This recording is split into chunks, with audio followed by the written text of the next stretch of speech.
I was to describe the project in one sentence, it would be life-changing.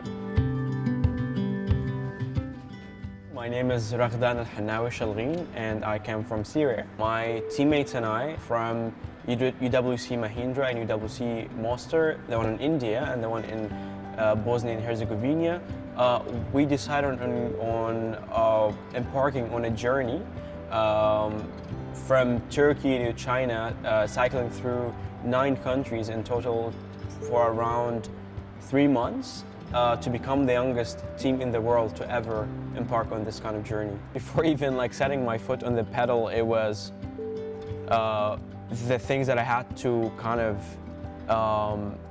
go through before starting my journey, and that was getting the visas and the process. It was just insane, if I would describe it in one word. I don't think for me that the cycling aspect, and I'm not talking any usual cycling. We cycled on average 100 kilometers per day, and there was a point where we almost got kidnapped. There was a point where we almost died of dehydration. Basically, I wanted to do the project for a variety of reasons. First of them all, I wanted to challenge myself physically, and I had the physical capability. I thought, I already have an idea that I might be able to do it, but I also wanted to challenge myself, and I did a lot of training for it for weeks. The essential reason was basically I wanted to challenge this kind of perception of Syrians traveling and going these kind of journeys. And I remember most of the people who kind of were interested were people from kind of developing or developed world, and my best friend actually from India, and another colleague of mine who was from Australia. And I was just maybe this is not my thing, this is not my journey, because for me it wasn't about the cycling project. For me, I was with these countries I'm going to cycle through, I need to apply for visas for.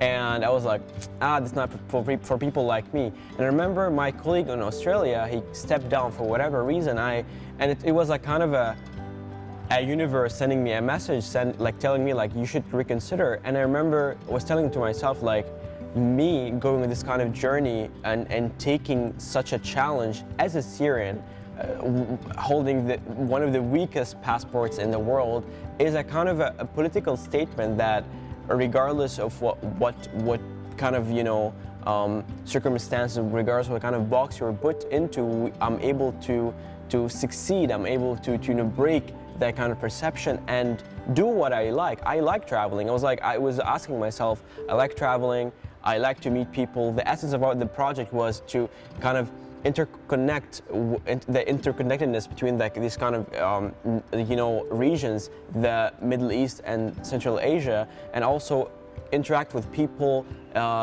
cultural exchange, all these kind of aspects. It was I care about these things, so why not just try and push forward. The thing is, for me, and things I experienced actually while in Azerbaijan, while in Iran, my existence was very political, and people were oh, you're a refugee, and people from Syria, there's a reason why people flee, and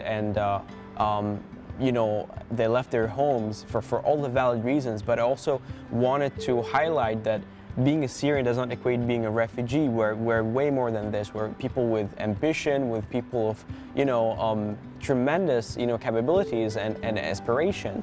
And what I did was kind of to showcase that we're not in this kind of box that international community has put us into. Yes, I can also be a refugee, but I'm also more than that.